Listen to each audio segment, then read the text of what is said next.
फरमाने आखिरी नबी सल्लल्लाहु अलैहि वसल्लम, जिसने मुझ पर एक बार दुरूद पाक पढ़ा, अल्लाह अज़्ज़ व जल उस पर 10 रहमतें भेजता है। सल्लल्लाहु अलैहि हबीब सल्लल्लाहु तआला अला मुहम्मद सल्लल्लाहु अलैहि वसल्लम। 21वां पारा सूरह रूम की आयत नंबर 41 से 44 तक आज सुने। औज़ु बिल्लाहि मिनश शैतानिर रजीम। बिस्मिल्लाहिर रहमानिर रहीम।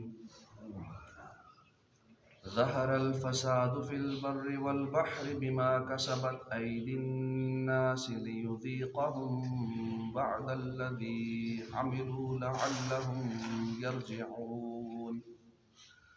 क़ुल सीरू फ़िल अर्दि फ़न्ज़ुरू कैफ़ कान आक़िबतुल्लज़ीन मिन क़ब्ल कान अक्सरुहुम मुशरिकीन। फ़अक़िम वजहक लिद्दीनिल क़य्यिम मिन क़ब्ल अन यअतिय यौमुन ला मरद्द लहू मिनल्लाहि यौमइज़िन यस्सद्दऊन। मन कफ़र फ़अलैहि कुफ़्रुहु व मन अमिल सालिहन फ़लिअन्फ़ुसिहिम यमहदून। अल्लाह के नाम से शुरू, जो निहायत मेहरबान रहमत वाला। ज़हरा ज़ाहिर हो गया, अल फ़सादु फ़साद ज़ाहिर हो गया, फिल बर्रि वल बहर खुश्की और तरी में, बिमा कसबत उसकी वजह से जो कमाया, ऐ दिन नासी लोगों के हाथों ने, लियुज़ीक़हुम ताकि अल्लाह उन्हें चखाए, बअदल्लज़ी अमिलू उसके बाद का मज़ा जो उन्होंने अमल किए, लअल्लहुम ताकि वो यरजिऊन नाफरमानी से बाज आ जाएं। कुल सीरू फिल अर्दे तुम कहो ज़मीन में सफ़र करो, और फंजुरू तो देखो, ज़मीन में सफ़र करो और देखो, कैफ़ कान आक़िबतुल्लज़ीना मिन क़ब्ल कैसा हुआ, आक़िबतुल्लज़ीना उन लोगों का अंजाम जो मिन क़ब्ल उनसे पहले थे, कान अक्सरुहुम मुशरिकीन उनमें अक्सर शिर्क करने वाले। फ़अक़िम तो तुम सीधा कर लो, वजहक लिद्दीनिल क़य्यिम अपना चेहरा दीन मुस्तकीम की तरफ सीधा कर लो, मिन क़ब्ल इससे पहले, अन यातिया यौमुन कि वो दिन आ जाए, ला मरद्दा नहीं टलना, लहू उसको, मिनल्लाहि अल्लाह की तरफ से, यौमइज़िन यस्सद्दऊन उस दिन लोग अलग अलग हो जाएंगे। मन कफ़र फ़अलैहि कुफ़्रुहु जिसने कुफ़र किया तो उसी पर है उसके कुफ़र का वबाल। वमन आमिला और जिसने अमल किया, सालिहन अच्छा अमल किया, नेक अमल किया, फ़लिअन्फ़ुसिहिम तो अपनी जानों के लिए किया, यमहदून वो तैयारी कर रहे हैं। तर्जुमा कंज़ुल इरफ़ान। खुश्की और तरी में फ़साद ज़ाहिर हो गया उन बुराइयों की वजह से जो लोगों के हाथों ने कमाई, ताकि अल्लाह उन्हें उनके पास कामों का मज़ा चखाए ताकि वो बाज आ जाएं। यानी शिर्क और गुनाहों की वजह से खुश्की और तरी में फ़साद, जैसे कातसाली होती है, बारिश का रुक जाना, पैदावार की किल्लत, खेतियों की खराबी, तिजारतों के नुकसान, आदमी और जानवरों में मौत, आतिशज़दगी की कसरत, गर्क और हर शय में बेबरकती, तरह तरह की बीमारियाँ, बेसकूनी वगैरह ज़ाहिर हो गई।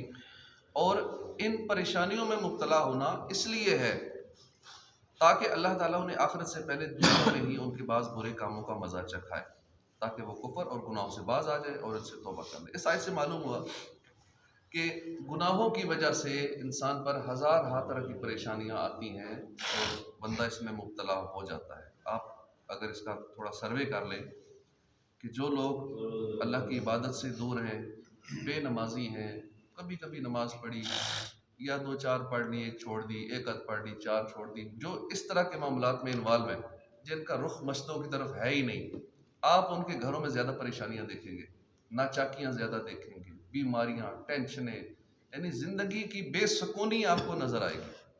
चंद लोगों से मुलाकातें होती हैं तो उससे मज़ीद थोड़ा सा अंदाज़ा हो जाता है कि बाकी हालात ऐसे ही हैं। जो अल्लाह उसके महबूब ने फरमाया है वो बिल्कुल हक है कि हम इबादत की तरफ आएंगे, सारे मामला सीधे हो जाएंगे, दिल को सुकून, बीमारियां, परेशानियां, घरेलू नाचाकियां, टेंशनें, कितने चीज़ों से जान छूट जाएगी, दुनिया भर के गम या एक तेरा गम। ये गम होगा तो कितने गम ना होंगे। तो हम खुद भी नमाज़ें पढ़ें, औरों को भी, जो लोग परेशानियों में मुब्तला हैं तो उनको नमाज की दावत दें कि नमाज़ों की पाबंदी करें, अल्लाह की इबादत में वक्त गुजारें, इंशाल्लाह बहुत सारे मसाइल से छुटकारा नसीब हो जाएगा। और सही अहादीस से भी साबित है कि किसी कौम में एलानिया बेहयाई फैल जाने की वजह से उनमें ताउन और बहुत सारे अमराज फैल जाते हैं, मुख्तलिफ़ किस्म के अमराज आम हो जाते हैं। नाप तोल में कमी करने की वजह से कात आता है, जालिम हाकिम मुकर्रर हो जाता है। और हमारे यहाँ नाप तोल में कमी ये तो एक रूटीन बन चुकी है, शायद 80-90% से लोग नहीं करते होंगे। एक आम रेडी वाला है वो भी अपना हाथ की सफाई दिखाता है तराजू के अंदर, इसी तरह जो भी देख ले वो गड़बड़ लाजमी करता है नाप तोल के अंदर। तो इससे कात आता है, जालिम हाकिम मुकर्रर हो जाते हैं।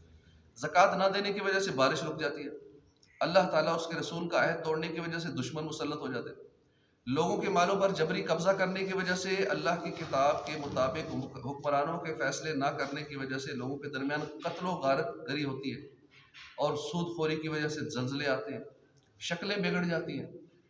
आयत और अहादीस के खुलासे को सामने रखते हुए हर एक को चाहिए कि वो मौजूदा सूरत हाल पर गौर कर ले कि फ़ी ज़माना बेहयाई आम होना, नाप तोल में कमी करना, लोगों के अम्वाल पर जब कब्ज़े कर लेना, ज़कात न देना, जुआ और सूदी लेन देन, सूदखोरी वगैरह, अलगज़ वो कौन सा गुनाह है जो हम में आम नहीं है। और शायद इन्हीं अमाल का नतीजा है कि आजकल लोग एड्स, कैंसर, दीगर जानलेवा अमराज में मुब्तला हैं, जालिम हुक्मरान उन पर मुकर्रर है, बारिश रुक जाने या हद से ज़्यादा आने की आफत का शिकार है, दुश्मन उन पर मुसल्लत होते जा रहे हैं, कत्ल गारत गरी उनमें आम हो चुकी है, जल्जलों, तूफ़ानों, सैलाब की मुसीबतों में ये फंसे हुए हैं, तिजारती खसारे और हर चीज़ में बेबरकती का एक रोना ये रो रहे। 64,000 अरब से ज़्यादा हमारा मुल्क कर्जे ले चुका है, ले जा रहे, बढ़ाई जा रहे कर्जे। हर बंदा, हर बच्चा, हर घर का हर फर्द 2.5 लाख का मकरूज है जो गवर्नमेंट कर्जे ले रही है। अल्लाह ताला हमें अपने सलीम अता फरमाए और अपनी बिगड़ी अमली हालत सुधारने की तौफीक अता फरमाए। यहाँ बहुत से लोग ये सवाल करते हैं कि काफिरों के ममालिक जहाँ कुफ्र और शिर्क और ज़िना और गुनाह सब कुछ आम है, वहाँ फसाद क्यों नहीं होते? उसके 2 जवाब हैं। अवल ये कि कुफ़ार को दुनिया में कई एतबार से मोहलत मिली हुई है, लिहाजा वो इस मोहलत से फ़ायदा उठा रहे हैं। दूसरा जवाब ये है कि फसाद और बर्बादी सिर्फ माल के एतबार से नहीं होती, बल्कि बीमारियों और जहनी परेशानियों, बल्कि और भी हज़ार एतबार से होती है। अब ज़रा कुफ़ार के ममालिक में जन्म लेने वाली और फैलने वाली नई नई बीमारियों की मालूमात जमा कर लें कि यूं ही ये भी जहन में रखें कि दुनिया में सबसे ज़्यादा पागल खाने, सबसे ज़्यादा जहनी मरीज़, दमागी सुकून की दवाओं का इस्तेमाल, दमागी अमराज के डॉक्टर्स, जहनी मरीज़ों के इदारे और नफ्सियाती अस्पताल भी इन्हीं काफिरों के ममालिक में। पागल खाने पाकिस्तान में सबसे कम होंगे, इस्लामी ममालिक में कम होंगे, दूसरे मुल्कों में ज़्यादा होंगे, गैर मुस्लिम ममालिक के अंदर ज़्यादा होंगे। इसी तरह दुनिया में सबसे ज़्यादा तलाक़ें, नाजायज़ औलादें, बूढ़े वालिदैन को ओल्ड होम्स में फेंक कर भूल जाने के वाक़यात, यूं ही दुनिया में सबसे ज़्यादा खुदकुशियाँ भी उन्हीं ममालिक में हैं जो ज़ाहिरन तो बड़े खुशहाल नज़र आते हैं लेकिन अंदर से गल सड़ चुके। बल्कि वहाँ ये हालात है कि घर के लिए बूढ़े बड़ों को तो पूछते ही नहीं है, उनके पास बैठने के लिए टाइम नहीं है, उनकी बात सुनने के लिए टाइम नहीं है, उनकी केयर करने के लिए टाइम नहीं है। इस वक्त अमेरिका की 52 स्टेट के अंदर हर स्टेट में मिनिमम 10,000 बंदे चाहिए जो केयर करें बुजुर्गों की, बूढ़ों की केयर करें, उनको दवाई दे दें, उनको पानी पकड़ा दें, उनके साथ बैठ जाएं, उनका कोई काम काज कर दें, उनको उठ नहीं सकते तो उठा के इधर उधर कर दें। इसके लिए इतनी वैकेंसी आई हुई है और गवर्नमेंट की वैकेंसी है कि खुद गवर्नमेंट पे करने को तैयार है और बंदे नहीं मिल रहे। इतने 5 लाख कह लो, तकरीबन मिनिमम 5 लाख वैकेंसी हैं जो इस वक्त यूएसए के अंदर हर स्टेट में 52 के करीब स्टेट्स हैं और वहाँ इतने बंदे चाहिए और तनख्वाह लाखों में होगी। करना क्या? बाबे की खिदमत करनी। वजह ये कि वहाँ घर वाले औलाद बाबे की खिदमत नहीं करी, या ओल्ड होम में डाल दिया, या अगर अपने घर में भी है तो लिफ्ट ही को नहीं, इतने बिजी है कि अपने बुजुर्गों को पूछते ही नहीं। तो ये सारे मामला उन ममालिक में ज़्यादा हैं, खुदकुशियाँ वहाँ ज़्यादा हैं। और इसी तरह वहाँ बच्चों के पास टाइम नहीं है कि वालिदैन की बात सुन सकें, क्योंकि उमूमन बुजुर्गों का, बूढ़ों का दिल करता है कि हमारी को बात सुने, वो अपने फिर पुरानी बातें बताते हैं, खुश होते हैं, कि मैंने 20 साल पहले 50 साल पहले ये कारनामा किया था, ये किया था, ये किया था। फौजी बंदा होगा तो अपने बताएगा मैं ये THQ में रहा था, फलानी यूनिट में रहा था, ये किया था। वो बातें बता के उसका दिल का बोझ हल्का था, खुश होता है। तो ये सुनने के लिए कोई नहीं है, बल्कि ऑनलाइन आजकल वो पेमेंट देते हैं कि हमारी बात को सुनने वाला हो पर आवर हम उसे इतने डॉलर देंगे। फिर दुनिया भर से लोग ऐसे भी हैं जिन्होंने अपनी गिग्स लगाई हुई है फाइवर पे या अपवर्क वगैरह पे, सोशल मीडिया पे, कि ठीक है हम आपकी बात सुन लेंगे, चुप करके उनकी बातें सुनते रहो, वहाँ करते रहो और अपने डॉलर कमाओ। ये भी एक जॉब है कि सिर्फ बातें सुनने वाला कोई नहीं है, इसलिए बस उनकी बापों की बातें सुनते रहो, क्योंकि उनके सुनने वाला कोई नहीं है, औलाद सुनती नहीं है और किसी के पास टाइम नहीं है, बिजी लाइफ है। और ख़ासकर उन ममालिक में, हमारे यहाँ तो फिर हम मिल बैठ के गपशप लगाते हैं, बैठ जाते हैं, उठना बैठना मिलना जुलना एक सोशल है। उन ममालिक में इतने बिजी है, पाकिस्तानी भी वहाँ जाते हैं तो इतनी बिजी लाइफ है, उनके पास टाइम ही नहीं है, और वहाँ वाले वैसे बिजी हैं। तो ये सारा कुछ उन मुआशरों में, जो गैर मुस्लिम मुआशरे में, ये सारी चीज़ें हैं जो हमने सुनी है। कुल सीरू फिल अर्दि फंजुरू कैफा कान आक़िबतुल लज़ीना मिन क़ब्ल। कुल सीरू, तुम फरमाओ, सीरू फिल अर्दि, ज़मीन में सैर करो, घूमो फिरो, और फंजुरू, देखो, कैफा कान आक़िबतुल लज़ीना, के उनसे पहले लोगों का कैसा अंजाम हुआ। उनमें अक्सर लोग मुशरिक थे। यानी ए हबीब सल्लल्लाहु अलैहि वसल्लम, आप फरमा दें कि ए मुशरिको, तुम अपने सफ़र के दौरान अजाब याफ्ता कौमों की सरजमीन पर चलकर इबरत की निगाह से देख लो कि तुमसे पहले बुरे लोगों का अंजाम कैसा हुआ। करीब करीब, थोड़ा करीब आ जाए तो इंशाल्लाह ये सर्दी भी कम हो जाएगी, के करीब आ जाए, और इंशाल्लाह अंडे भी उबालना रख दें, उससे भी सर्दी कम हो जाए। अंडे काली मिर्च नमक लाल ठीक।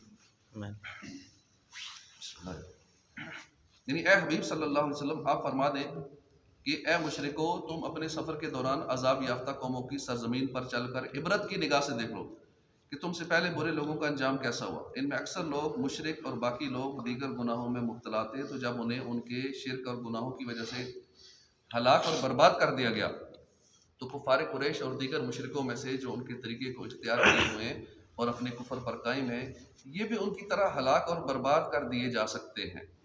लिहाजा उन्हें चाहिए कि अल्लाह के अजाब से डरें और अपने कुफर और शिरक से बाज आ जाए।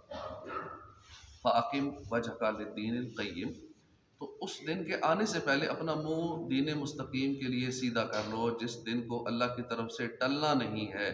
उस दिन लोग अलग अलग हो जाएंगे।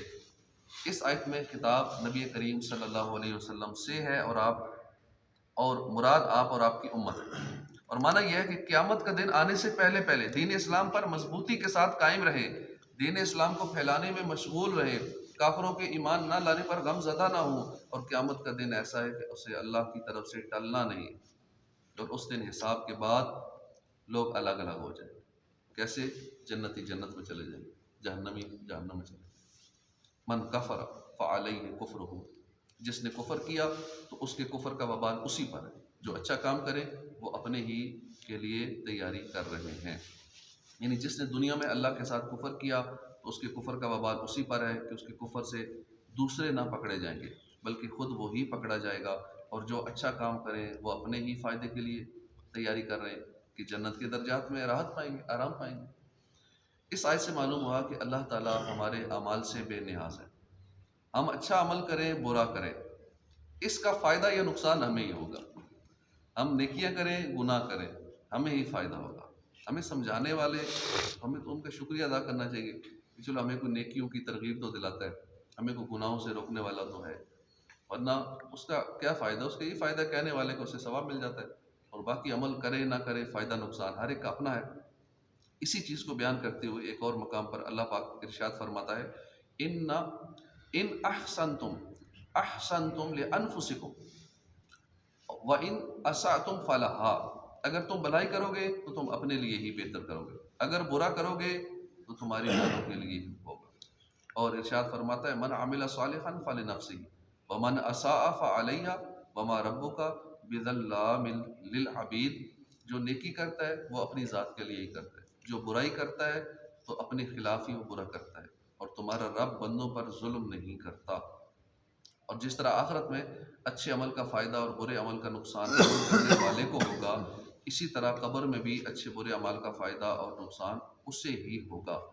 जिसके अमल अच्छे होंगे वो उसे कब्र में उनसियत पहुँचाएँगे, उसकी कब्र वसी हो जाएगी, उसकी कब्र को मुनव्वर कर देंगे, उसकी कब्र में दहशतों मुसीबतों से उसको महफूज रखेंगे, और जिसके अमल बुरे होंगे तो वो उसी कब्र में दहशत ज़दा करेंगे, उसकी कब्र को तंग और अंधेरी कर देंगे, उसे दहशतों मुसीबतों और अजाब से ना बचाएंगे। लिहाजा हर एक को चाहिए कि वो अपनी ज़िंदगी को गनीमत जानते हुए ज़्यादा से ज़्यादा नेक अमल करें, ताकि ये कब्र की तवील और हशर की ना ख़त्म होने वाली ज़िंदगी में उसके काम आए, और ख़ुद को कुफ़र, गुमराही, बदमज़हबी, दीगर गुनाहों से बचाए, ताकि कब्र व हशर में अपने बुरे अमाल के नुकसान से महफूज रहे।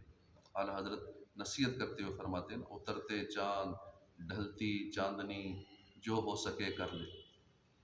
उतरते चाँद, हर माह चाँद नया निकलता है, आता है, गुजर जाता है, महीना गुजर जाता है, साल गुजर जाते हैं। उतरते चाँद, ढलती चाँदनी, जो हो सके कर ले। अंधेरा पाक आता है ये 2 दिन की उजाली, अंधेरा घर कब्र, अंधेरा घर अकेली जान, दम घुटता दिल उकताता, खुदा को याद कर प्यारे वो साथ आने वाली। किसी वक्त भी आ सकती है, अचानक आ सकती है, जवान भी मर जाते हैं, बूढ़े भी मर जाते हैं। कल की खबर है, बारात एक गई डस्का गुजरावाला साइड से, दूल्हा भी बैठा हुआ था शादी हाल में, रस्म और रवाज जो होते हैं वो हो रहे थे, उसके बाद दूल्हा उधर ही मर गया हार्ट अटैक। ये होता है, ज़रूरी नहीं कि बूढ़ा ही मरे, जवान भी जब मौत आती है तो बैठे बैठे मर जाते हैं। दूल्हा अभी तक तैयारी कर रहा होता है, दुल्हन लेने गए हुए थे, वापस फिर खा लिया। सऊदीया से आया हुआ था, बाहर मुल्क में जॉब करता था, शादी के लिए आया था और फिर दफना दिया गया। ज़िंदगी का कुछ भरोसा नहीं है, हमें हर वक्त मौत के लिए तैयार, जो मौतें हमारे सामने होती रहती हैं अपने प्यारों की या दीगर मौतें हम देखते हैं, ये इबरत के लिए मौत काफ़ी है। अगर मौत से भी कोई नसीहत हासिल नहीं करता तो फिर उसे जितने बयान सुना लो, उसे जितने उसे दर्स दे लो, तकरीरें कर लो, फिर उससे कोई फ़ायदा नहीं।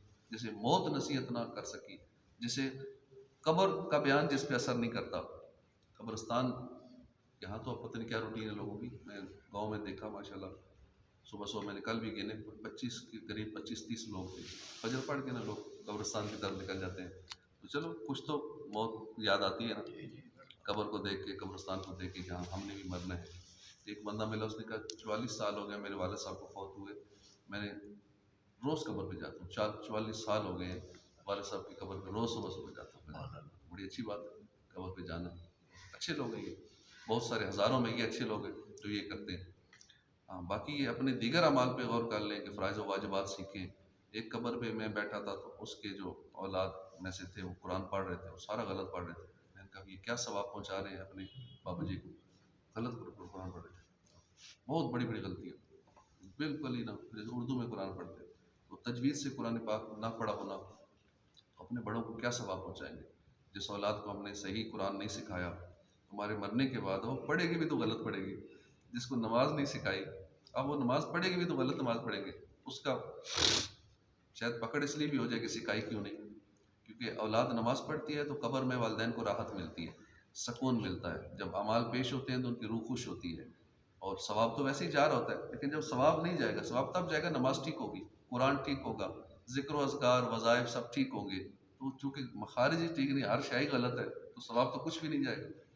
इसलिए अपने बच्चों को नमाज, कुरान पाक, तजवीद के साथ ये चीज़ें सिखानी चाहिए और इस रास्ते पे लगा के जाना चाहिए, ताकि हमारे दुनिया से जाने के बाद हमारी औलाद हमारे काम आए। यही काम नहीं आएगी जिनके लिए सारी ज़िंदगी इतना कुछ किया, कमाते रहे, भाग दौड़ करते रहे, यही कुछ फ़ायदा नहीं, फिर क्या फ़ायदा। इसलिए अपने बच्चों पे खुसूसी इस हवाले से तवज्जो दें कि हमें मरने के बाद ये हमारा फ़ायदा करे। बाकी बच्चे नेक हुए तो उनको दुनिया में कोई टेंशन नहीं होगी। शायद उमर बिन अब्दुल अज़ीज़ के बारे में आता है ना, किसी ने कहा हुज़ूर आप दुनिया से जा रहे हैं और अपनी औलाद के लिए सिर्फ यही कुछ छोड़ा है, पहले आप कितने असासे थे, जब से आप बादशाह बने उसके बाद आपका यही कुछ रह गया, चंद दिन और ज़िंदा रह जाते तो वो भी ना बचता।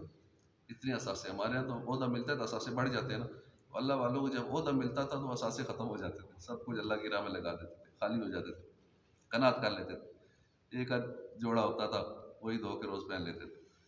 तो आपने फरमाया कि औलाद मेरी अगर नेक हुई, अल्लाह की इताअत गुज़ार हुई तो अल्लाह इनको काफ़ी है, और अगर नाफरमान हुए रब के तो फिर नाफरमान औलाद के लिए मैं क्यों दौलत छोड़ के जाऊँ, क्यों असासे छोड़ के जाऊँ। इसलिए हम अपनी औलाद को अगर नेक बनाएंगे, अल्लाह उसके महबूब का फर्माबरदार बना देंगे तो फिर कोई टेंशन नहीं, फिर इंशाल्लाह सुकून से रहेंगे। और अगर नाफरमान है तो फिर ठीक, उनको सज़ा मिले फिर दुनिया में भी, तंग दस्त हों, परेशानी आती है। हमें अपनी आखिरत के लिए ना कुछ प्लानिंग करनी चाहिए और मौजूदा जो हमारा कंफर्ट जोन है ना, इससे निकलना चाहिए। हर एक अपने एक रूटीन में चल रहा है, उस रूटीन से निकलने की कोशिश नहीं कर रहा। एक जॉब है तो बस उसी पे डिपेंड किए हुए हैं, कुछ और नहीं सोचेंगे, जिससे ज़हनी ग्रोथ नहीं हो रही, परेशानियां बढ़ रही हैं। इसी तरह दीनी हवाले से अगर एक आध नमाज़ पढ़ रहे हैं तो उसी पे इक्तफ़ा कर रहे हैं कि शायद यही काफ़ी है, या 2-4 पढ़ रहे हैं तो वही रूटीन है। बढ़ाने की कोशिश नहीं कर रहे कि चलो 4 पढ़ लो, 5 शुरू कर दो। कुरान पाक नहीं बिल्कुल हाथ लगा रहा, चलो कुछ ना कुछ देख के पढ़ना शुरू कर दो, याद करना शुरू कर दो। इसी तरह ज़िक्र व अज़कार में इजाफा करो। बस एक रूटीन में चल रहे हैं दुनिया, उसी रूटीन के मुताबिक, जिस वजह से नुकसान उसके बहुत सारे हैं। इंशाल्लाह मैं कभी इस पर बयान करूँगा तफसीली कि हमारे कंफर्ट जोन में रहने का नुकसान क्या है, और इस जोन से जब अंदर निकलता है तो उसके फिर आगे फ़ायदे क्या क्या है। हमें कुछ करना चाहिए। दिन ब दिन सुस्तियाँ बढ़ रही हैं, हालांकि सुस्तियाँ नहीं, चुस्तियाँ बढ़नी चाहिए। जैसे मतलब कब्र के करीब हो, सुस्तियाँ ख़त्म होनी चाहिए। दुनियावी हवाले से ठीक है सुस्ती होती है तो हो जाए, आखिरत के मामले में सुस्ती ना हो, कब्र की तैयारी में सुस्ती ना हो, क्योंकि पता नहीं है कि आज शाम नसीब हो या ना। हुजूर ने फरमाया था ना कि मुझे ये नहीं पता कदम उठाता हूँ तो वो कदम अगला उठा सकूँगा या नहीं, इतना भी पता नहीं कि रूह निकल जाए। तो हमें एक लम्हे का पता नहीं है। जब सुबह करें शाम का इंतज़ार ना करें, शाम हो जाए सुबह का इंतज़ार ना करें। अल्लाह पाक हमें मरने से पहले मौत की तैयारी करने की तौफीक अता फरमाए। बस नेक लोग हैं उनको देख के रश करना चाहिए। जिन बुज़ुर्गों की मैं मौत की भी गया था, अभी 2-3 दिन रह के आया हूँ, वो तकरीबन 100 साल से ज़्यादा उम्र थी, तकरीबन 110 साल कुछ कहते हैं, कुछ 100 कहते हैं। बहरहाल उनको बचपन से हम भी और जो हमसे बड़े हैं वो भी उनको नमाजी ही देख रहे हैं, नमाजी, तहज्जुद गुज़ार, अज़ान देने वाले, और माशाल्लाह हुज़ूर की मोहब्बत करने वाले। हुज़ूर का जब भी नाम आता था, दर्स में बैठे होते थे, जब भी हुज़ूर का नाम आएगा 2 दफ़ा चूमन, लोग एक दफ़ा चूमते और 2 दफ़ा चूमते। ये भी अपनी अदा होती है, मोहब्बत की अंदाज़ होता है। तो मुझे इनकी ये छोटी-छोटी बातें बड़ी पसंद थी कि हुज़ूर के नाम पे ये 2 दफ़ा चूमते। और बाकी नमाजी और लोग बस का उनसे गुस्सा करते थे, कई मजाक भी उड़ाते थे, ये देखो 2 दफ़ा चूम रहे, 2 दफ़ा चूम रहे तो इसका इश्क है, और अच्छा आदमी है। हुजूर की मोहब्बत इतनी है कि इसका दिल करता है मैं हुजूर के नाम को बार बार चूमूं। हुजूर का नाम आएगा, ऊंची आवाज़ में दुरूद पाक पढ़ना। तो कलमा जैसे नमाज के बाद पढ़ते हैं, तो बाकी चुप भी हो जाते तो वो फिर भी कलमा जारी रखते थे, बाकी फिर गुस्से से देखते थे। लोगों की आदत होती है, जो बंदा खिलाफ मामूल को काम करे तो सारे उसको गुस्से से देखते हैं। या बुढ़ापे में अजान बंदा थोड़ा सा ठहर ठहर के देता है, रुक रुक के देता है, आवाज़ थोड़ी अटकती है, थोड़ा मुश्किल से देता है, उस पर भी लोग मुखालफत करते थे। तो ये नहीं देखते कि अगला किस मकाम पे है, जिस बंदे की हम मुखालफत कर रहे हैं या जिसके मजाक उड़ा रहे हैं, ये अल्लाह का कितना प्यारा है। इसने शायद ज़िंदगी में तहज्जुद नहीं छोड़ी, रात 2-2:30 बजे सर्दियों के मौसम में भी तहज्जुद के लिए, इबादत के लिए मस्जिद में पहुँच जाना। तो लोग कदर नहीं करते, मरने के बाद फिर कहते हैं हाँ अच्छा आदमी था। तो कई तो मना करते थे, अजान क्यों देते हैं, मौलवी साहब को मना करते थे, उनको मना करें अजान से। भाई बाबा जी का जज्बा है, सारी ज़िंदगी उसने अजान ही दी है, 100 साल, तो ठीक है उसको देना, तो अजान देते थे, दुनिया से चला गया। अल्लाह पाक बेसा मग़फ़िरत फरमाए और हमें भी इस तरह नेकी पर इस्तकामत अता फरमाए। आमीन बिजाह नबील अमीन सल्लल्लाहु अलैहि वसल्लम।